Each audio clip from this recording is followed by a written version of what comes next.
मी सुनेत्रा अजित पवार गांभीर्यपूर्वक प्रतिज्ञा करते की कायद्याद्वारे स्थापित झाले आहे अशा भारताच्या संविधानाबद्दल मी खरी श्रद्धा व निष्ठा बाळगीन। मी भारताची सार्वभौमता व एकात्मता उन्नत राखीन।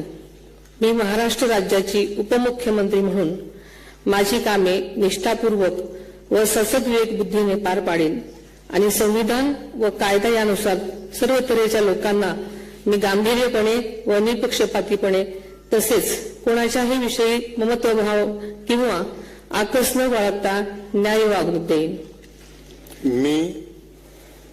मी सुनेत्रा अजित पवार गांभीर्यपूर्वक प्रतिज्ञा करते की महाराष्ट्र राज्याची उपमुख्यमंत्री म्हणून माझ्या विचारार्थ आणली जाईल किंवा मला ज्ञात होईल अशी कोणतीही बाब अशी उपमुख्यमंत्री म्हणून माझी कामे यथायोग्य पार पाडण्यासाठी आवश्यक असेल ते खेरीज करून एरवी मी कोणत्याही व्यक्तीला किंवा व्यक्तींना प्रत्यक्षपणे वा अप्रत्यक्षपणे कळवणार नाही किंवा त्यांच्याकडे उघड करणार नाही।